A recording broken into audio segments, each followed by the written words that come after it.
નમસ્કાર વિદ્યાર્થી મિત્રો, આજે આપણે ધોરણ 7માં સામાજિક વિજ્ઞાન વિષયમાં ભૂગોળનો પાઠ પ્રકરણ 11 વાતાવરણની સજીવો પર અસરો વિશે ચર્ચા કરીશું। પહેલા તો વાતાવરણનું નિર્માણ કઈ રીતે થાય છે એ જોઈએ। પૃથ્વી સૂર્યમાંથી છૂટી પડી છે તેવું માનવામાં આવે છે।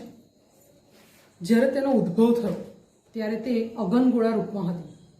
એવું માનવામાં આવે છે કે પૃથ્વી જે છે એ સૂર્યમાંથી છૂટી પડી છે અને જ્યારે એનો ઉદ્ભવ થયો ત્યારે તે અગનગોળા રૂપમાં ધગધગતા ગોળાના રૂપમાં હતી।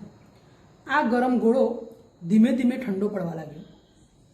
ઠંડો પડતા તેમાં રહેલા તત્વો પ્રવાહી, ઘન અને વાયુ સ્વરૂપમાં રૂપાંતર પામવા લાગ્યા। એક ધગધગતો ગોળો હતો એ જ્યારે ઠંડો પડવા લાગ્યો, ઠંડો પડે ત્યારે તેમાં રહેલા તત્વોમાં પ્રવાહી, ઘન અને વાયુ સ્વરૂપમાં રૂપાંતર પામવા લાગ્યા બધા તત્વો। જે તત્વોનું ઘન સ્વરૂપમાં રૂપાંતરણ થયું તેને આપણે મૃદાવરણ તરીકે ઓળખીએ છીએ। ઘન સ્વરૂપને આપણે મૃદાવરણ તરીકે ઓળખીએ છીએ। પ્રવાહી તત્વો જે છે એને આપણે જલાવરણ તરીકે ઓળખીએ છીએ અને વાયુ સ્વરૂપમાં જે તત્વો રૂપાંતર પામ્યા તે વાતાવરણ તરીકે ઓળખાયા। તો વાતાવરણનું નિર્માણ કઈ રીતે થયું કે પૃથ્વી જે છે એ સૂર્યમાંથી છૂટી પડી, એનો ઉદ્ભવ થયો ત્યારે અગનગોળાના રૂપમાં હતી। એ ગોળો ધીમે ધીમે ઠંડો પડ્યો અને એમાં રહેલા તત્વો પ્રવાહી, ઘન અને વાયુ સ્વરૂપમાં રૂપાંતર પામ્યા। એમાં જે ઘન તત્વો હતા એને આપણે મૃદાવરણ તરીકે, પ્રવાહી તત્વોને જલાવરણ તરીકે, વાયુ સ્વરૂપમાં જે તત્વો રૂપાંતર પામ્યા તેને આપણે વાતાવરણ તરીકે ઓળખીએ છીએ। વાતાવરણ વિશે જોઈએ। પૃથ્વીની ચારે બાજુ વીંટળાઈને આવેલા હવાના આવરણને વાતાવરણ કહે છે। તમારે એક પ્રશ્ન હોય છે, વ્યાખ્યા અથવા સંકલ્પના લખો તો વાતાવરણની વ્યાખ્યા શું થાય? પૃથ્વીની ચારે બાજુ વીંટળાઈને આવેલા હવાના આવરણને વાતાવરણ કહે છે। પૃથ્વીની ચારે બાજુ વીંટળાઈને આવેલા હવાના આવરણને વાતાવરણ કહે છે। પૃથ્વી સપાટીથી તે સેંકડો કિલોમીટરની ઊંચાઈ સુધી વિસ્તરેલું છે। પૃથ્વીની સપાટીથી તે સેંકડો કિલોમીટરની ઊંચાઈ સુધી વિસ્તરેલું છે। એની ઉપરની સીમા કેટલી ઊંચાઈએ આવેલ છે તે સ્પષ્ટ કહેવું મુશ્કેલ છે। એક્ઝેક્ટ ઊંચાઈ એની કહેવી મુશ્કેલ છે। તેમ છતાં પૃથ્વીના ગુરુત્વાકર્ષણની અસર અવકાશમાં જ્યાં સુધી રહેલી છે ત્યાં વાતાવરણ પૂરું થયેલું માનવામાં આવે છે। ગુરુત્વાકર્ષણ વિશે તમે વિજ્ઞાનમાં શીખો જ છો એટલે બધાને ખબર હશે। તો ગુરુત્વાકર્ષણની અસર અવકાશમાં જ્યાં સુધી રહેલી છે ત્યાં વાતાવરણ પૂરું થયેલું માનવામાં આવે છે। પૃથ્વી સપાટીથી 32 કિલોમીટરની ઊંચાઈ સુધીના વાતાવરણના પડમાં 99% જેટલી હવા સમાયેલી છે અને પર્વતારોહકો જે હોય છે એ ઊંચાઈ પર જ્યારે જતા હોય ત્યારે ઓક્સિજનના બાટલા સાથે લઈ જતા હોય છે। એવું આપણે ઘણી બધી વાર પેપરમાં, ન્યૂઝમાં પણ સાંભળતા હોઈએ છીએ। તો જેમ આપણે પૃથ્વી સપાટીથી ઊંચે જઈએ, જેમ આપણે પૃથ્વી સપાટીથી ઊંચે જઈએ તેમ તેમ હવા કેવી થઈ જાય? પાતળી થતી જાય। વાતાવરણના વાયુઓ વિશે જોઈએ। વાતાવરણ વિના પૃથ્વી પરની જીવસૃષ્ટિનું અસ્તિત્વ અશક્ય છે। વાતાવરણ વિના પૃથ્વી પર જીવસૃષ્ટિ સંભવી જ શકે નહીં, એટલે અસ્તિત્વ એનું અશક્ય છે। વાતાવરણ વાયુ, પ્રવાહી અને ઘન તત્વનું બનેલું છે। આપણે આગળ જોયું કે જે તત્વો છૂટા પડ્યા હતા એમાં ઘન, પ્રવાહી અને વાયુ તત્વો, તો એ વાતાવરણ શાનું બનેલું છે? પ્રવાહી અને વાયુ, પ્રવાહી અને ઘન તત્વનું બનેલું છે। તેમાં રહેલા ઓક્સિજન અને નાઇટ્રોજન વાયુઓ જીવસૃષ્ટિ માટે અગત્યના છે। જે વાયુ, પ્રવાહી અને ઘન તત્વો છે એમાં રહેલા ઓક્સિજન અને નાઇટ્રોજન વાયુઓ જીવસૃષ્ટિ માટે ખૂબ જ અગત્યના છે। વાતાવરણમાં ધુમ્મસ, ઝકડ, વાદળ વગેરે વાતાવરણમાં રહેલા પાણીના સ્વરૂપો છે। પ્રવાહી તત્વોમાં મુખ્યત્વે બરફના કણો, જીવજંતુઓ વગેરે છે। વાતાવરણ પૃથ્વીને દિવસે ગરમી અને રાત્રે અતિશય ઠંડીથી બચાવે છે। વાતાવરણ વગર આપણે જીવસૃષ્ટિ અસ્તિત્વ ના થઈ શકે, મતલબ કે સંભવિત ના શકે। તો કેમ? તો વાતાવરણ આપણને તેનાથી બચાવે છે, દિવસે ગરમી અને રાત્રે અતિશય ઠંડીથી આ વાતાવરણ બચાવે છે। અહીં વાયુઓ વિશે જોઈએ આપણે તો નાઇટ્રોજન વાયુનું પ્રમાણ જોઈએ। આ બધો વાયુ દેખાય, આ બ્લુ એ બધો નાઇટ્રોજન છે। એનું પ્રમાણ જોઈએ તો 78.03% છે। ઓક્સિજનનું પ્રમાણ જોઈએ તો 20.99% છે। ઓર્ગન વાયુનું પ્રમાણ જોઈએ તો 00.94% છે। કાર્બન ડાયોક્સાઇડનું પ્રમાણ 0.03% અને અન્ય વાયુઓનું પ્રમાણ 0.01% છે. એટલે નાઇટ્રોજન અને ઓક્સિજન આ બે વાયુઓનું પ્રમાણ વધારે છે, તો એ આપણા જીવસૃષ્ટિ માટે બંને વાયુઓ ખૂબ જ અગત્યના છે. વાતાવરણમાં રહેલા વાયુઓનું પ્રમાણ બાજુના કોષ્ટકમાં દર્શાવેલ છે. આપણે જે જોયું એ કોષ્ટક. નાઇટ્રોજન આશરે 130 કિલોમીટર સુધી જોવા મળે છે. નાઇટ્રોજન વાયુનું પ્રમાણ 130 કિલોમીટર સુધી જોવા મળે છે, જ્યારે ઓક્સિજન આશરે 110 કિલોમીટર અને કાર્બન ડાયોક્સાઇડ આશરે 20 કિલોમીટર સુધી જોવા મળે છે. જ્યારે 130 કિલોમીટરની ઊંચાઈ પછીના વાતાવરણમાં હાઇડ્રોજન અને હિલિયમનું પ્રમાણ વધુ છે. આપણે હમણાં પ્રમાણ જોયું, પણ કેટલા કિલોમીટર સુધી જોવા મળે છે? તો નાઇટ્રોજન જે વાયુ છે 130 કિલોમીટર સુધી જોવા મળે, ઓક્સિજન છે 110 કિલોમીટર અને કાર્બન ડાયોક્સાઇડ જે છે એ 20 કિલોમીટર સુધી જોવા મળે. એનાથી ઊંચાઈ એટલે કે જ્યારે 130 કિલોમીટર ઊંચાઈ પછીના વાતાવરણમાં આપણે જોઈએ તો હાઇડ્રોજન અને હિલિયમનું પ્રમાણ વધારે હોય છે. વાતાવરણની સ્તર રચના. વાતાવરણને પૃથ્વીની સપાટીથી ઊંચાઈ તરફ જતા તાપમાન અને વાયુઓની સંરચનામાં થતા ફેરફારના આધારે અલગ અલગ આવરણ કે સ્તરોમાં વિભાજિત કરવામાં આવે છે.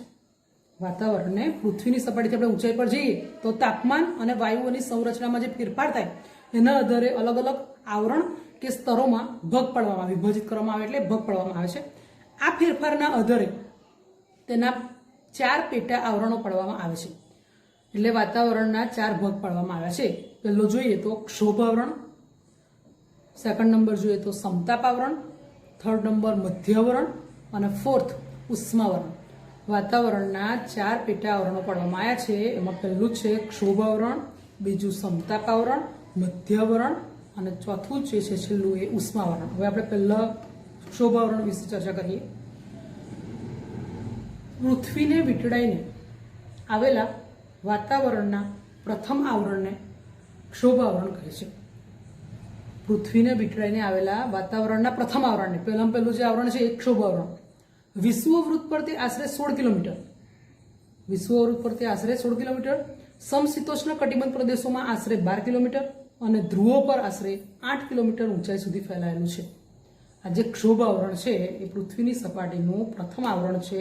એ વિષુવવૃત્ત પર જોઈએ તો 16 કિલોમીટર સુધી વિસ્તરેલું છે, ફેલાયેલું છે એટલે વિસ્તરેલું છે. સમશીતોષ્ણ કટિબંધ પ્રદેશમાં જોઈએ તો 12 કિલોમીટર અને ધ્રુવો પર આશરે 8 કિલોમીટર ઊંચાઈ સુધી ફેલાયેલું છે.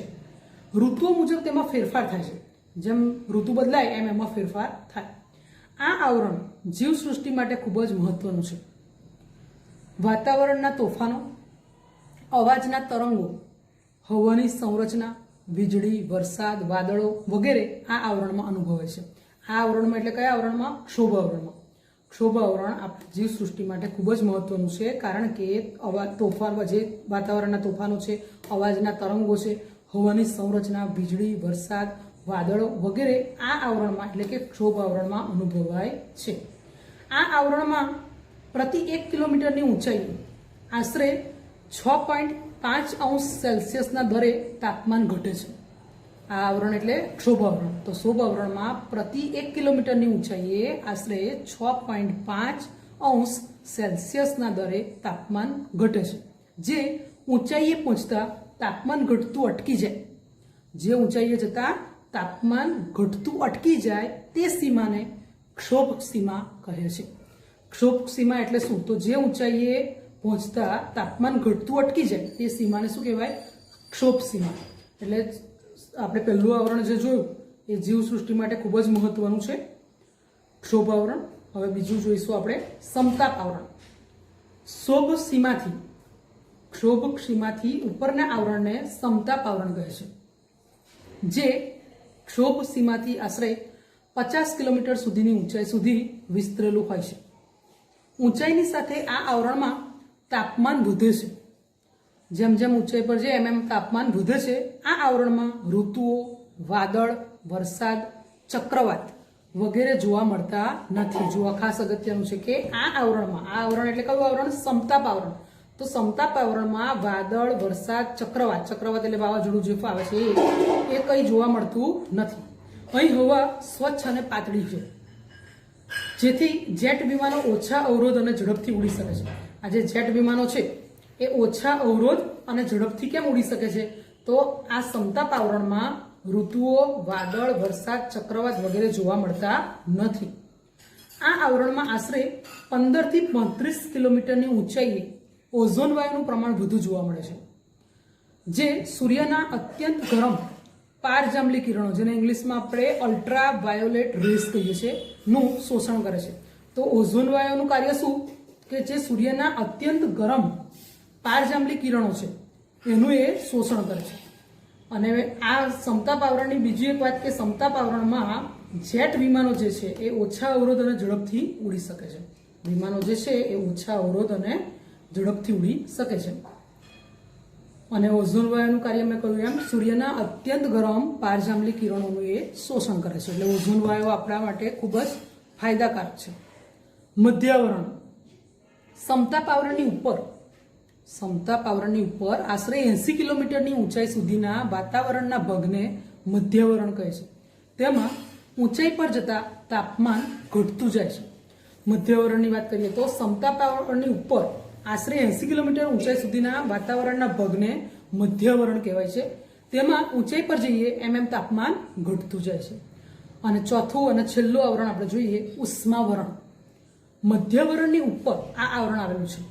આ ઉષ્માવરણ જે છે એ મધ્યાવરણની ઉપર આવેલું આવરણ છે અને 80 કિલોમીટરથી શરૂ કરી જ્યાં વાતાવરણ પૂરું થાય 80 કિલોમીટરથી શરૂ કરી જ્યાં વાતાવરણ પૂરું થાય ત્યાં સુધી તે વિસ્તરેલું છે.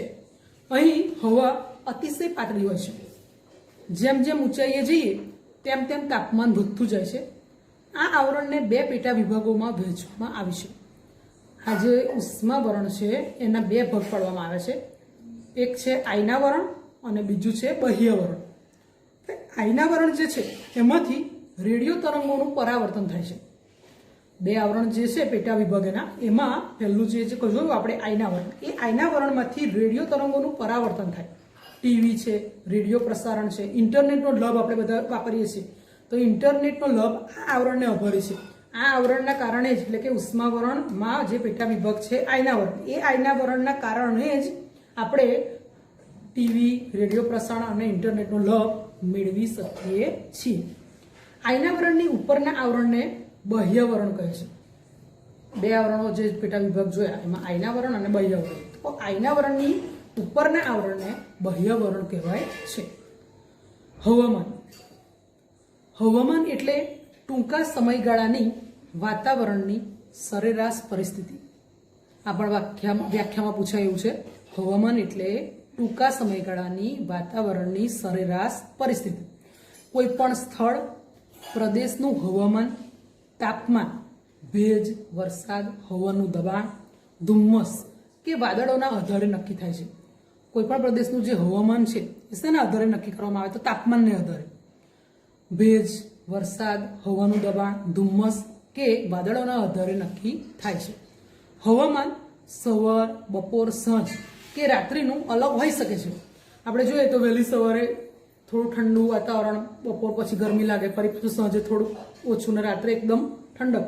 તો અલગ અલગ દિવસ દરમિયાન હવામાન અલગ અલગ હોઈ શકે. હવામાન વાતાવરણની ટૂંકા ગાળાની પરિસ્થિતિ હોય તેમાં સમયાંતરે ફેરફાર થતો રહે છે. હવામાન જે છે એ વાતાવરણની કેવી પરિસ્થિતિ છે? ટૂંકા ગાળાની. એટલે એમાં સમયે ફેરફાર થતો રહે છે. સવારે ઠંડી, બપોરે ગરમી અને સાંજે વરસાદ પડવો. ક્યારેક એવું પણ બને કે સવારમાં ઠંડી લાગે, બપોરે ગરમી અને સાંજે પાછો ધોધમાર વરસાદ પડે. આવું હવામાનમાં શક્ય છે. આવું હવામાનમાં શક્ય કેમ છે? કારણ કે હવામાન એ વાતાવરણની ટૂંકા ગાળાની પરિસ્થિતિ છે. હવામાનથી આપણું જીવન અને આપણી પ્રવૃત્તિઓ પ્રભાવિત થતી હોય. દેશનું હવામાન ખાતું હવામાનના સમાચાર અને હવામાનના નકશા રોજ બહાર પાડે છે. આપણે ન્યૂઝ સાંભળીએ છીએ તો હવામાનના રોજ જે સમાચાર અને નકશા રોજ આપણને જોવા મળે છે. આટલું જાણવું જોઈએ. ભારતના હવામાન ખાતાની જે મુખ્ય કચેરી છે એ દિલ્હીમાં આવેલી છે. હવામાન ખાતાની મુખ્ય કચેરી ભારતમાં ક્યાં આવેલી છે? દિલ્હીમાં. અને તેને IMD ઇન્ડિયન મટીરિયોલોજી ડિપાર્ટમેન્ટ તરીકે ઓળખવામાં આવે છે. IMD એનું શોર્ટ ફોર્મ છે. ફૂલ ફોર્મ જોઈએ તો ઇન્ડિયન મટીરિયોલોજી ડિપાર્ટમેન્ટ. તરીકે ઓળખવામાં આવે છે. એટલે હવામાનની મુખ્ય કચેરી દિલ્હીમાં આવેલી છે, તેને IMD તરીકે ઓળખવામાં આવે છે. ભારતના જુદા જુદા 101 સ્થળો પર અવલોકન કેન્દ્રો ભારત અને એન્ટાર્કટિકામાં આવેલ છે. એન્ટાર્કટિકા ખંડ વિશે આપણે શીખી જ ગયા છીએ અગાઉ. તો ભારતના જુદા જુદા 101 સ્થળો પર અવલોકન કેન્દ્રો ભારત અને એન્ટાર્કટિકામાં આવેલ છે. તેના 4 પ્રાદેશિક કેન્દ્રો છે કે જે મુંબઈ, કોલકાતા, નાગપુર અને પુણેમાં આવેલા છે. 4 જે પ્રાદેશિક કેન્દ્રો છે એ મુંબઈ, કોલકાતા, નાગપુર અને પુણેમાં આવેલા છે. હવે આપણે આબોહવા વિશે જોઈએ.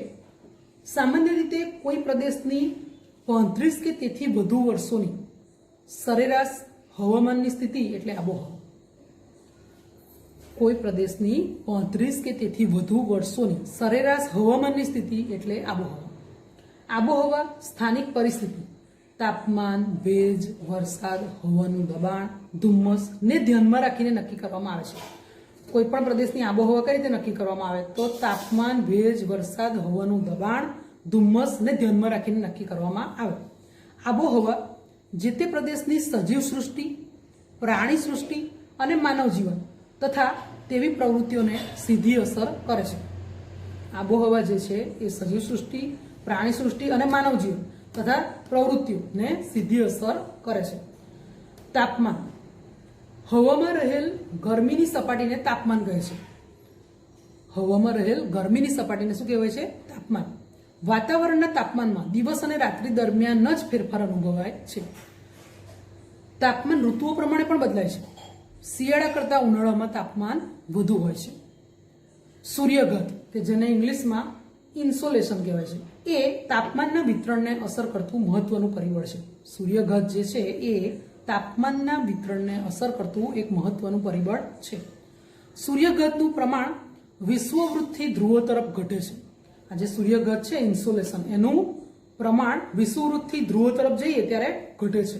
આ કારણે ધ્રુવ પ્રદેશો જે હોય એ બરફથી ઢંકાયેલા હોય છે. જો પૃથ્વી પર તાપમાન વધી જાય તો ખેતી પાકો ઉગી શકે નહીં. જો પૃથ્વી પર તાપમાન વધી જાય તો કોઈ સારો પાક થઈ શકે નહીં. શહેરોમાં ગામડા કરતાં વધારે તાપમાન અનુભવાય છે. તેનું કારણ એ છે કે પાકી સડકો અને સિમેન્ટથી બનેલી ઇમારતો. આપણે જોઈએ તો પાકી સડકો અને સિમેન્ટથી બનેલા મકાનો ગામડા કરતાં શહેરોમાં વધુ પ્રમાણમાં જોવા મળે છે. એટલે ગામડા કરતાં શહેરોમાં તાપમાન કેવું અનુભવાય છે? વધારે અનુભવાય છે. વાતાવરણનું દબાણ. પૃથ્વીની આસપાસ હવાના સ્તરને વજન હોય છે. પૃથ્વીની આસપાસ જે હવાનું સ્તર હોય એમાં વજન હોય. હવાના વિશાળ સ્તર તેના વજન પ્રમાણે પૃથ્વી સપાટી પર દબાણ કરે છે. તેને વાતાવરણનું દબાણ કહે છે. વાતાવરણનું દબાણ એટલે શું? તો પૃથ્વીની આસપાસ હવાના સ્તરને વજન હોય. હવાના વિશાળ સ્તર તેના વજન પ્રમાણે પૃથ્વી સપાટી પર દબાણ કરે તેને હવાનું દબાણ કહે છે. વાતાવરણનું દબાણ કહે છે. પૃથ્વી સપાટી પર વાતાવરણનું દબાણ સૌથી વધારે હોય છે. સમુદ્ર સપાટી પર વાતાવરણનું દબાણ સૌથી વધારે હોય છે. ફરીથી જોઈએ જો પૃથ્વીની આસપાસ હવાના સ્તરને વજન હોય. હવાના વિશાળ સ્તર તેના વજન પ્રમાણે પૃથ્વી સપાટી પર દબાણ કરે તેને વાતાવરણનું દબાણ કહે છે. હવે સૌથી વધારે વાતાવરણનું દબાણ ક્યાં આગળ હોય તો સમુદ્ર સપાટી પર. સમુદ્ર સપાટી પર વાતાવરણનું દબાણ સૌથી વધારે હોય છે. પૃથ્વી સપાટીથી ઊંચાઈ તરફ જઈએ તો વાતાવરણમાં દબાણ ઘટે છે. સમુદ્ર સપાટી પર સૌથી વધારે હોય અને પૃથ્વી સપાટીથી આપણે ઊંચાઈ પર જઈએ તો વાતાવરણમાં દબાણ ઘટે છે. વધારે તાપમાનવાળા પ્રદેશમાં વાયુઓ ગરમ થઈ ને ઉપર તરફ ગતિ કરે છે અને હલકું દબાણ રચાય છે. હલકું દબાણ વાદળછાયા અને ભેજયુક્ત ઋતુ સાથે જોડાયેલ છે. હલકું દબાણ જે હોય એ વાદળછાયા અને ભેજયુક્ત ઋતુ સાથે જોડાયેલું છે. ઓછા તાપમાનવાળા પ્રદેશોમાં વાતાવરણ ઠંડુ હોય છે અને ત્યાં ભારે દબાણ હોય છે.